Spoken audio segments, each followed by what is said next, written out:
let's work on this Maximum Force arcade machine. You may recall from a previous video that this game plays blind because the chassis is missing. Well, we've located the chassis. Let's plug it in and see what happens.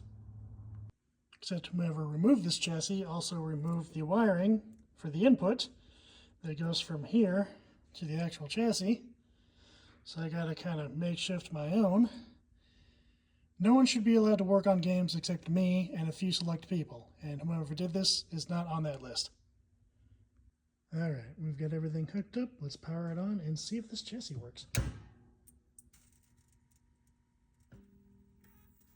We do have an image, but it is wildly out of focus.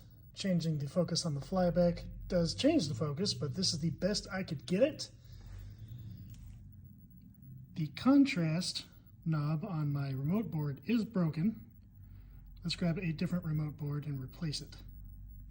By lowering the brightness and doing some more focusing, I can get it to look okay. But this is going to be a little too dark, especially for the guns to go on the register. Now this monitor is going to need a recap anyway, but I think it'd probably be best to also change out the flyback and test the tube as well. First, let's take this chassis back out. And as I sit there and say this, I'm noticing that it's getting a little bit blurrier and blurrier, so the focus is starting to drift, which convinces me further that this needs a new flyback. Let's get this recapped. New caps, new flyback.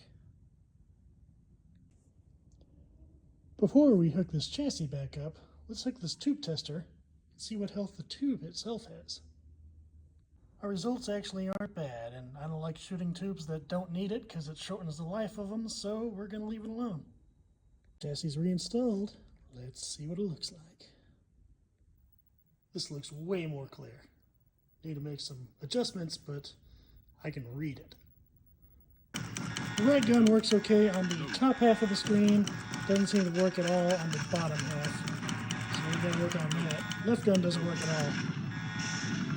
After doing some adjustments on our B+ voltage and the horizontal width coil, I've widened it a little bit on the screen, and now that the screen is a little bit brighter because of the B+ adjustment, that gun will shoot all over the screen like it's supposed to.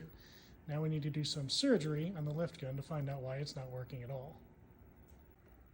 I've opened it up, and I think that plug is just not pushed in all the way. That might be the issue. This could be the easiest fix I've ever done. I don't like to hot plug equipment, so I shut it off before I push that in, but yeah, it seems to read it now. Let's put it back together. Alright, so our monitor looks good, our guns work great. What do we need to do now?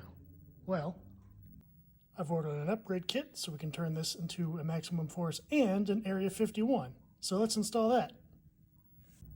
So with that kit installed, this now successfully plays both Area 51 and Maximum Force. So all that's left to do is to put in a marquee light and some coin door lights. But this marquee is now inaccurate. It just says Maximum Force. But it just so happens that right here in the showroom, I've got the correct marquee just kind of hanging out on the wall. So let's do a little swippy swappy. And here it is, our finished product, ready to go into the showroom and be put up for sale. Follow me to see what I fix next.